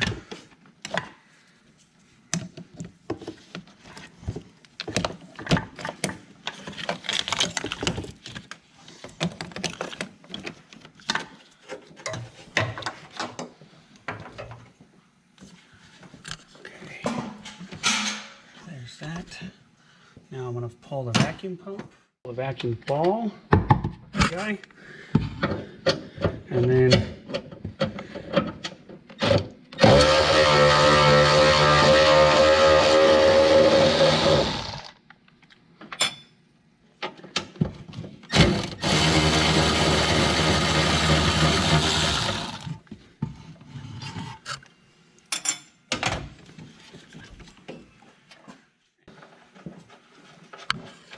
like I said, it's a little more work to do this, but it makes it easier. It's kind of like tearing apart the whole front end. I'm able to stand in here and work in here pretty easily. Okay. The rest of the bolts, if I recall correctly, holding this HVAC assembly are accessed from the inside, and they're an 11 millimeter, okay? You'll have to remove the glove box, and then I think it's the kick panel, and you can get the rest of them out. I'm going to pull this real quick. I'm going to have Jonathan move. I'm going to pull the vacuum ball out of the way. And then we're going to go inside and remove the HVAC assembly. Pull the whole thing out as one kit. Okay? So that way it's out of the way. And we can continue on with pulling the heads. Here. Let me see here. There's 1, 2, 3 bolts holding your vacuum ball in, guys. 1, 2, 3. Okay? So I'm going to pull those guys real quick. That vacuum ball will get moved out of the way, and then we'll go inside. There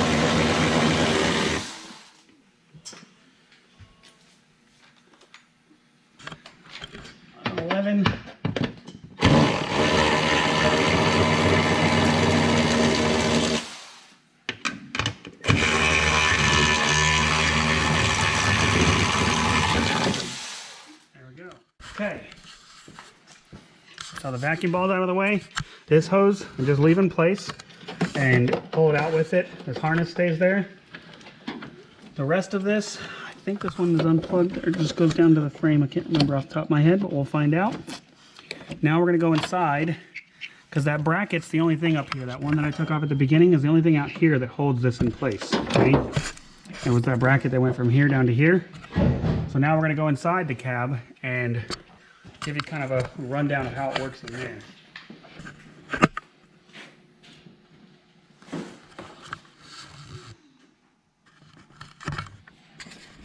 Okay, hang on, I'm going to disconnect the bottom of it, that's right. Okay, so first thing we're going to pull, guys, is this insulation right down here.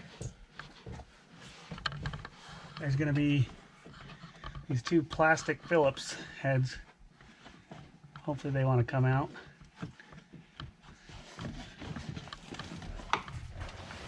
These things don't like to come out very easily.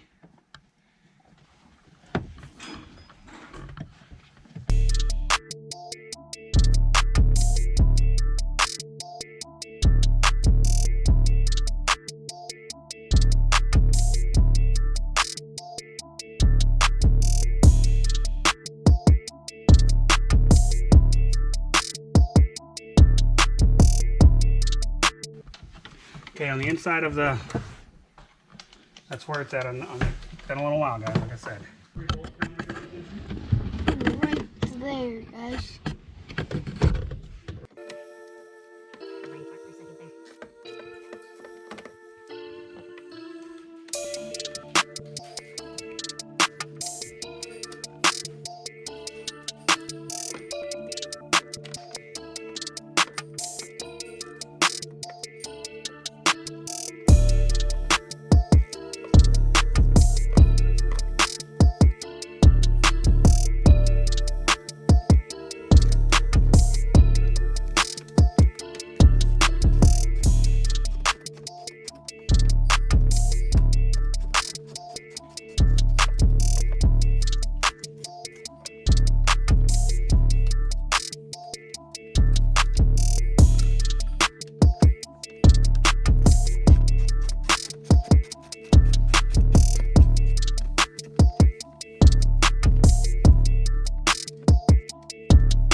Okay, let me see this camera. Okay, up top here, you can see that nut right back there. There's that one. I want to say there's one over here as well. And I'll show you guys when I get it out exactly which ones are coming out, okay? And then there's that one, and that one. And I'll make sure I show you guys that when I get it out. I'm going to get to work on getting these out right now.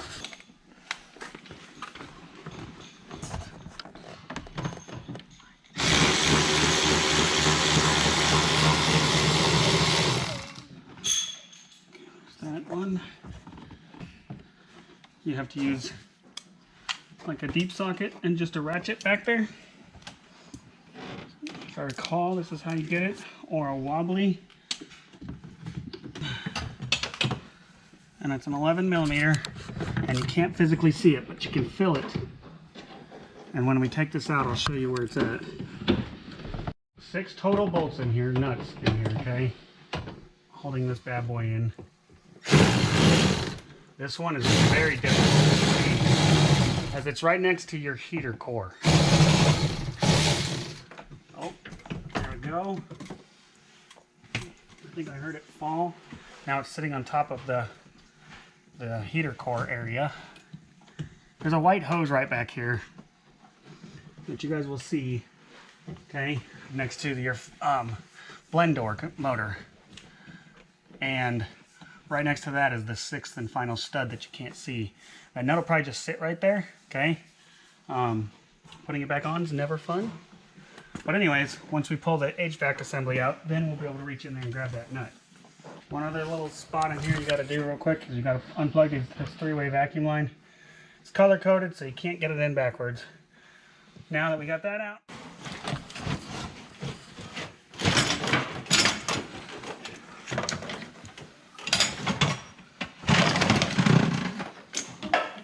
alrighty. And like I said, while we're in here, we're going to replace the heater core as well. Okay. Now, the reason we did that is because these head bolts over here are very difficult to get to with that HVAC assembly in the way. Head bolt's right here. Okay, now that we have that out of the way, complete game changer. Like I said in the beginning, you don't have to pull that to get these head bolts out, but it does make it 100 times easier to do the job, especially if you're doing this by yourself, as it'll take just a few extra minutes of your time. Now we're going to move this out of the way, the transmission dipstick. Now we're going to go ahead and pull the rails. Standpipes, dummy plugs first, rails. We're going to pull the injectors out, and then we'll be ready to pull ahead. Let's see if this has the updated standpipes and dummy plugs. Wow, it does. It does. Good to know. But these will be a 12mm Allen head.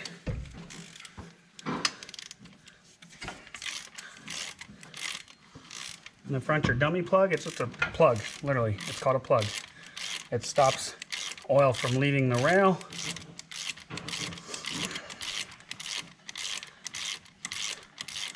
When you hear high pressure oil leaks, this is a very common spot right here. Okay? That's why they've been updated, because it was probably a high pressure oil leak at some point. What'll happen is this truck won't run. The 6.0, as many of you may know from learning online, is a HUE, hydraulic electronic unit injection. So that means we take engine oil and turn it into hydraulic oil with the assistance of that high pressure oil pump right here. It takes 550 psi to start the engine, and then it goes up to 4,000 psi of high pressure oil when you're really getting after it. Okay? I'll make a big mess everywhere.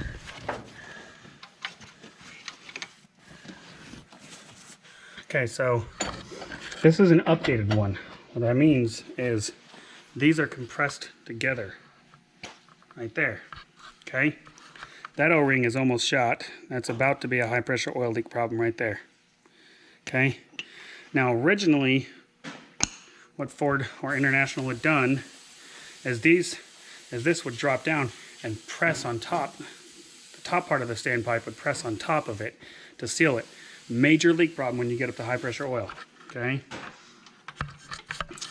Same thing here with the dummy plug. Got your nylon washers and your O-rings. We're going to be putting new ones in, so these are going to go in the trash. Now we're going to grab the Torx bit, and we're going to pull the high pressure oil rail. Now that we're getting to internal engine, I'm going to get a new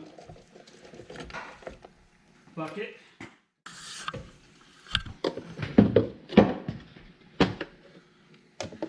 All kinds of room for activities over here now.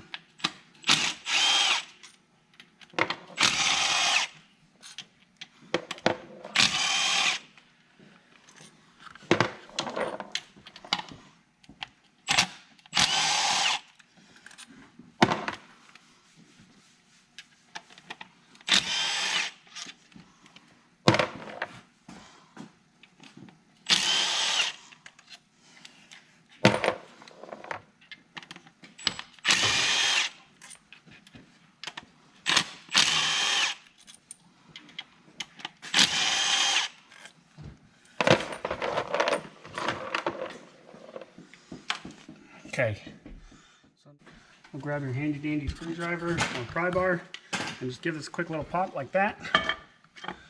Adam, will you grab this for me? Now we're going to pull the injectors, and we'll probably just do one head at a time. I'm going to continue pulling this side, take the up pipes off, pull the head, and then we'll do the other side. Okay, so the injectors, some are T40, some are T45,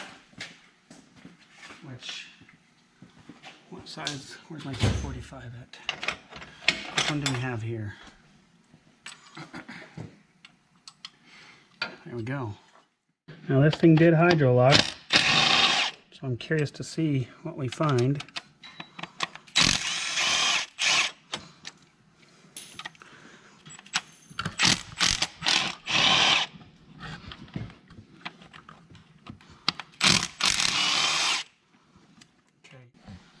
Okay guys, usually like a 19 or 21. Nope, it needs to be a 19. That's what it is. Well, 21 works as well. They sell a specialty tool for this.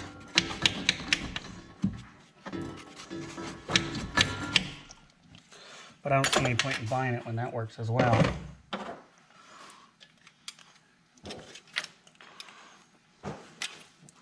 I don't think that back one popped out when we did it, Jonathan. Nope. Huh? A light. You need a light? Yeah, just... I think that's what Adam's working on.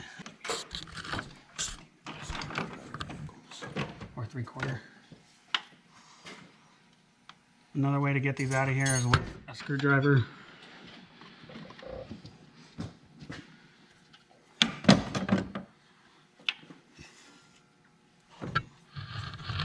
Take your 3/4, give it a tap, comes right out.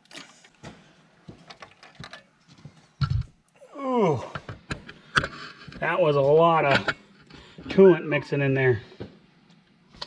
There's the cracked head. You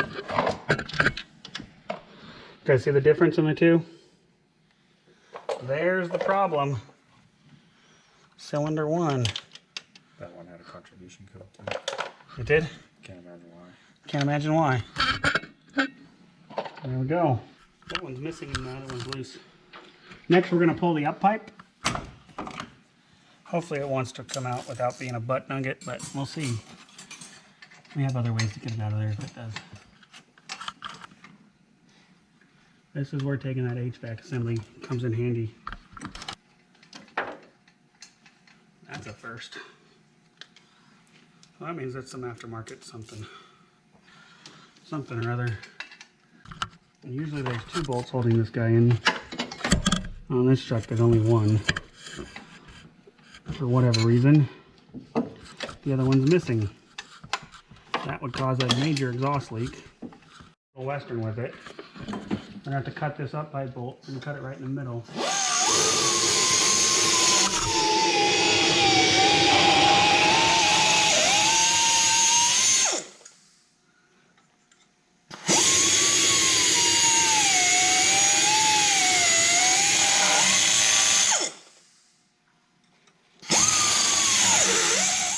There we go. Finally fell out of there. Oh, that's an interesting one. Check this one out, Adam. Okay, so guys, this is not normally, and this is hot right now. Not normally what you put in there. You might come across some stuff like that on these older trucks. 12-point. Figured it was a 12-point. Don't feel like wrestling with it. Now the up pipe is loose on that side, so I can continue on with my day. We're gonna go ahead, I'm gonna pull the glow plug harness next. So a little trick, they do sell a tool that almost never works. Get yourself a little pick. And when the injectors are out of the way, pop this harness out of here. This harness is still in good shape, so we probably won't be replacing this one, don't need to. Pretty much how the harness is held in, it clips onto the glow plugs, just like a spark plug. And that's it. Now let's continue on with pulling the head. Now we're going to pull all the rocker bolts.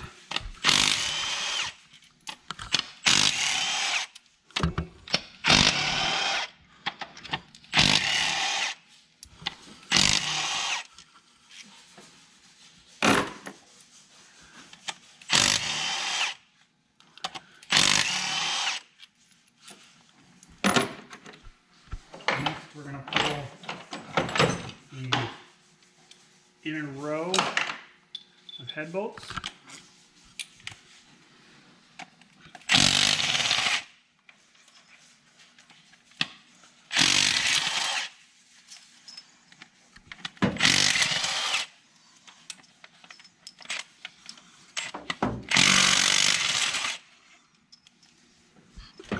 gonna have to use a ratchet. Darn it.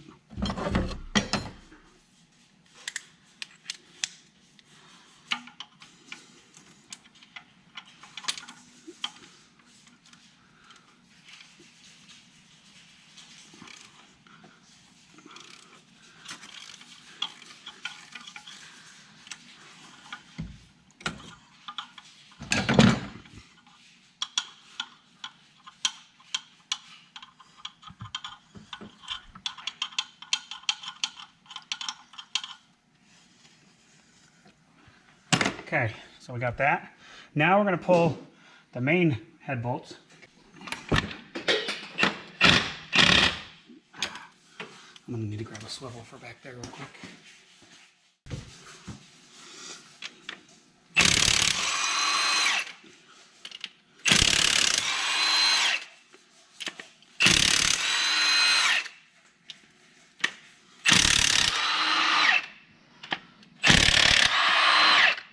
Okay,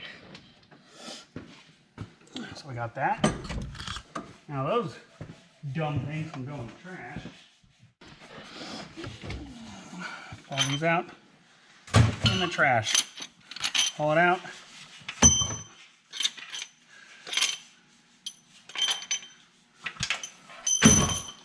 Okay. Take your rock bridges and make a mental note of orientation.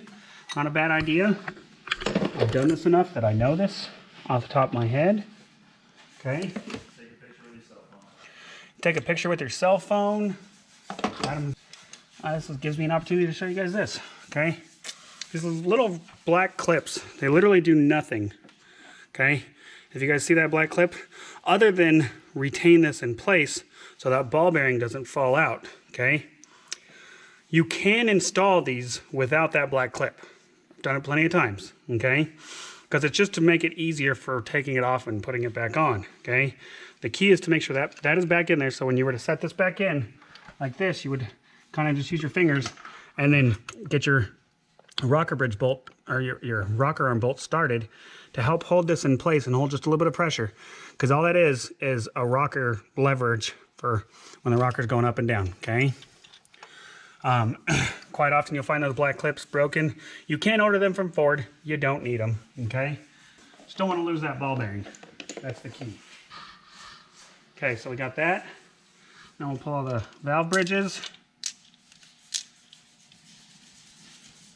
There's the piece of that black clip.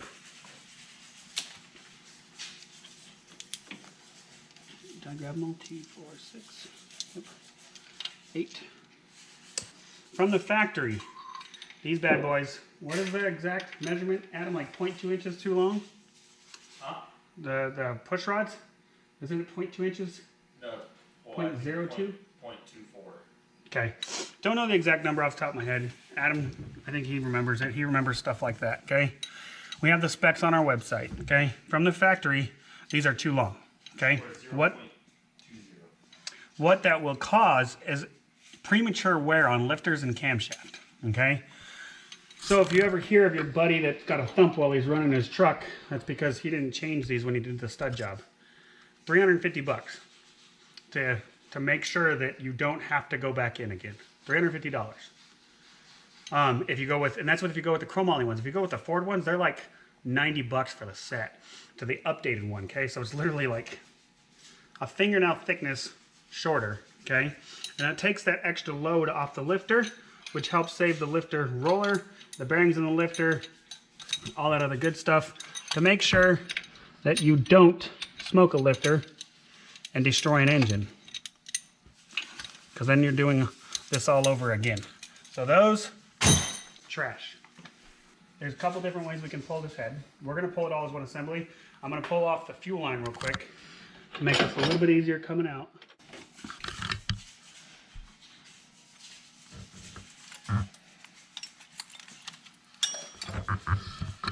So far, we're doing this very slow for the camera, guys, but like if you're a pretty experienced mechanic, you just never done this, and you can haul butt in your garage, you'd have this heads off in like 3 hours doing this. We're definitely going a little slow because of the, recording it for everybody. And we're not going to be reusing those. We're installing a regular return. XTP regular return comes with new front lines. Okay, so let's lay this guy out of the way. I'm going to unplug my RPR, just give me some more play in this harness.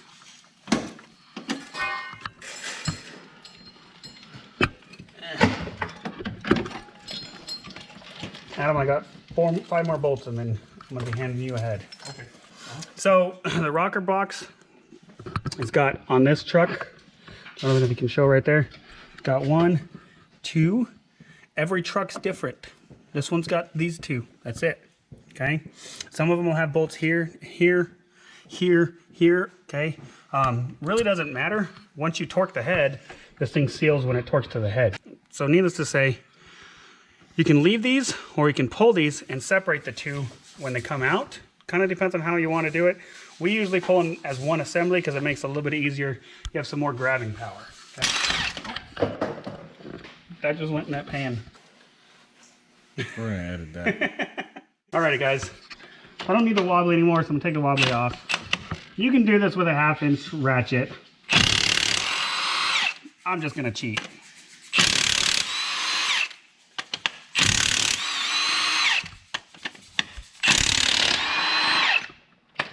And now those things go in the trash.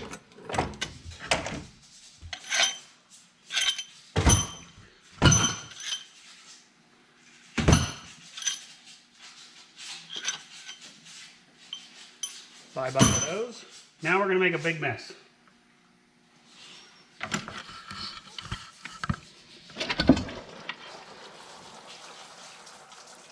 That's what we use the diapers for. Okay. Let it rest for a second. And then, whoops. Don't want that to fall in your way when you're pulling this bad boy.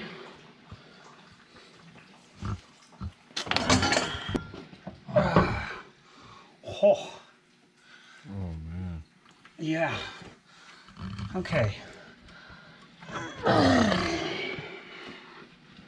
She's heavy. Got it?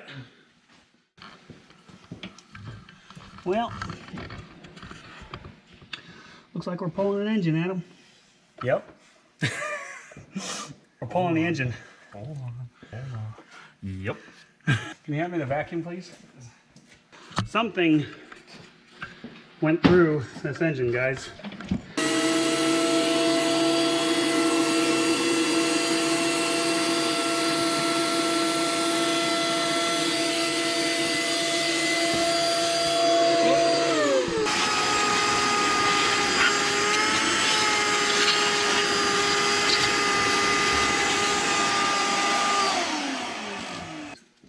Okay, we get to this point. Obviously, this head gasket is just trashed. Okay. Oh yeah, original boy. Unfortunately, that means I have to go further than I wanted.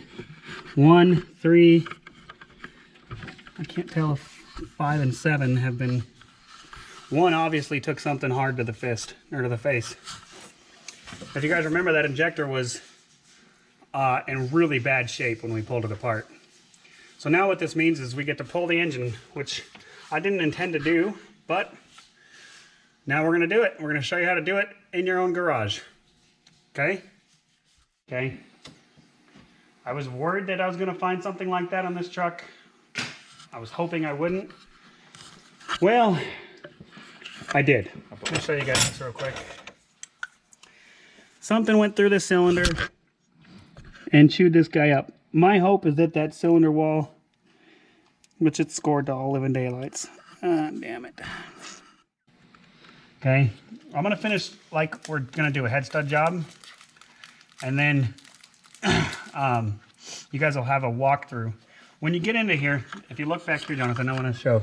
See that cross hatching? That's what you're looking for. That's a good cylinder. Okay.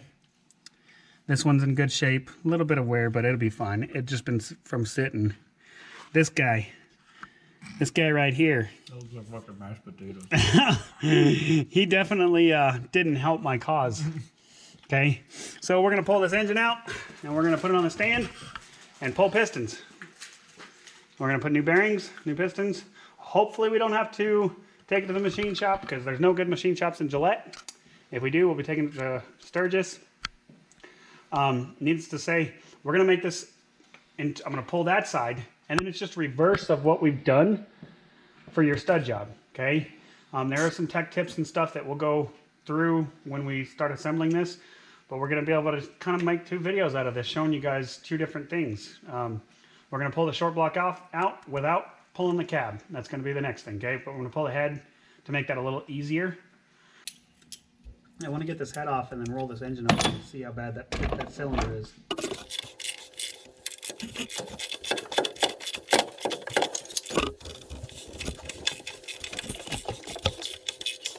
You wanna grab those up pipes while he's got you on there? Come on, man.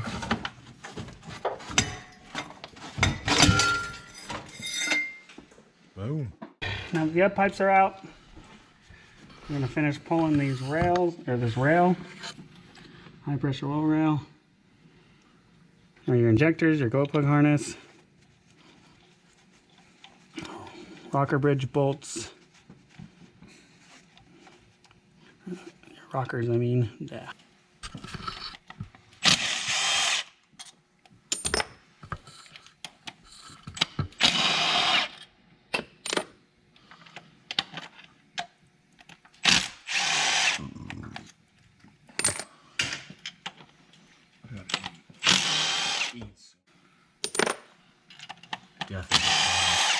You mean the root beer and hopes and dreams aren't holding you? Nope.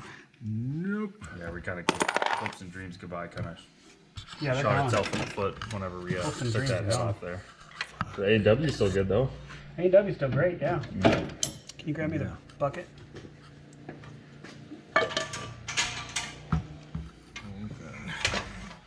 She's leaking. Yep. Injectors out. Once again, you're just going to go through with a T45 on this year of truck. Oh, that one wasn't even tight. That's cool. Let's see what we find in cylinder 6. That's not good at all. Just so you know, guys, this got really expensive. But it's cool as well because you have to do some walking through on how to do it all. Okay. Cylinder 8.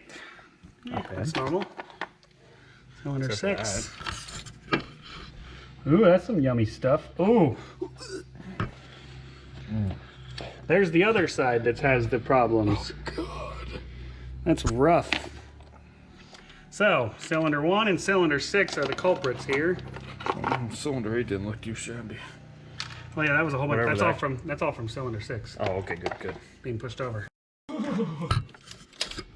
Adam, stop being a drama queen. I was being a drama queen. That was bad. I don't think I've ever seen an injector that bad before. Cylinder 1 was No, I'm talking about like a set.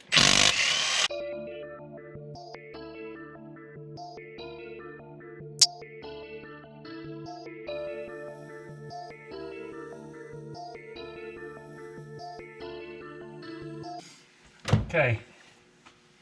So this is where we're gonna pop the glow plug harness out next. Like I said, you take and put yourself, Jonathan, this is a really good view right here of this. Put yourself your pick right underneath here and pop it out. Okay, right underneath that glow plug harness, pop it up. This works 100 times better than that tool that they sell. That's what this one is for. Oh, that harness might be done for.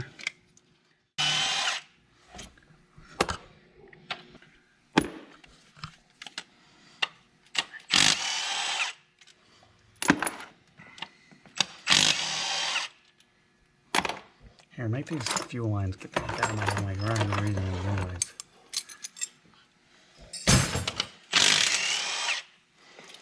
I didn't mean.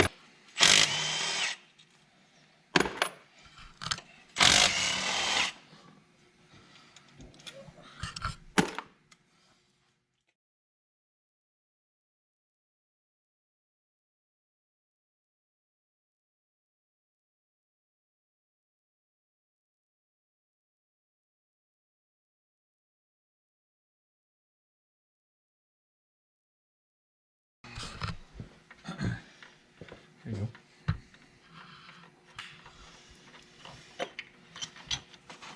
Before we go And this one you can get without having to do anything funny back there.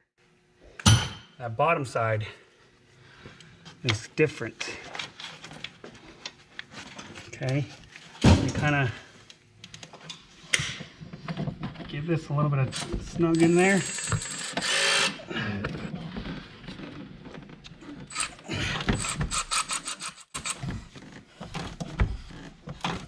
And go like that.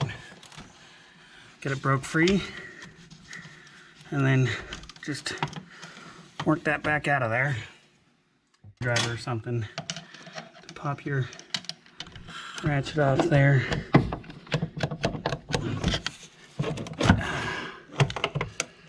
It's just about holding the tongue right, that's all it is.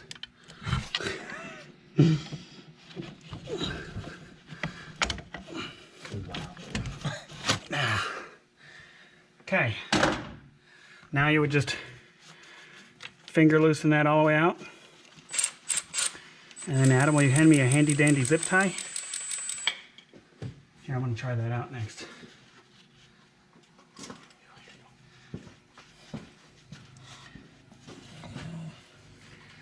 Okay, this thing should be finger loose now. I'm gonna show you guys what to do with a zip tie. So this goes down on the block about an inch, inch and a half, okay? So what you're gonna do, you'll feel it when it gets to the top of the block where you can pull it out, okay? I'm gonna take this guy, put this around here, pick this up, and snug this up against that bolt. Now that can't fall back down in there, so when you pull the head, this guy isn't restricting you from pulling the head out. Mm-hmm. This was my Christmas gift for my wife. Pretty snazzy.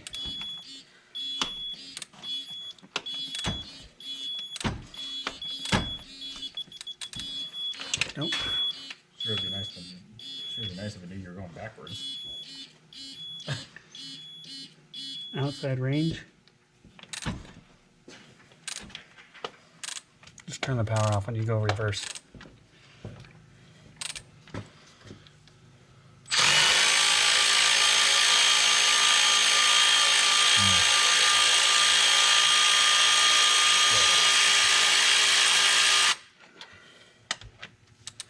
Turn the power off when you're doing this, Adam.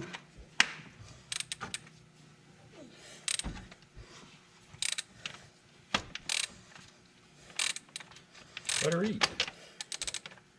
See, she'll do it.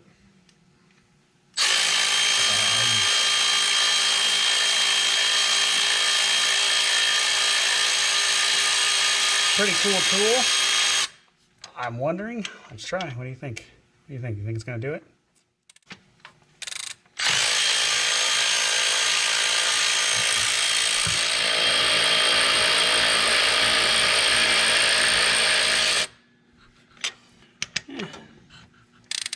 I mean, It's cool. I'm not bitching.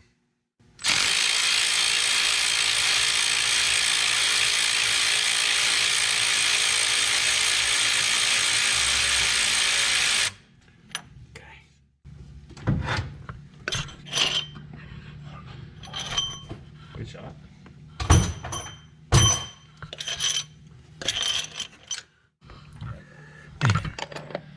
Hopefully all my parts from Japan we might.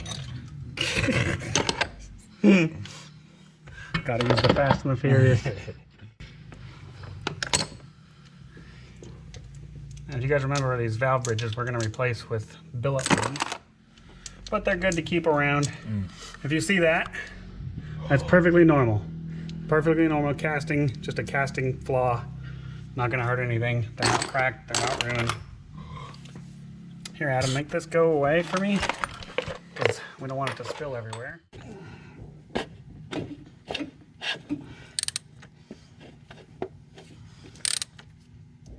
Guess we're breaking it in right. Amen.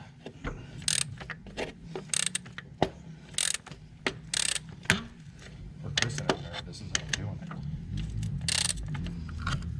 I'm gonna take and use the impact now because I can.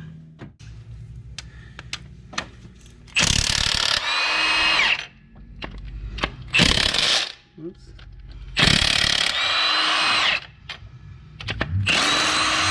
Don't think this is going to Hermosa to get the trailer. I bet you it could.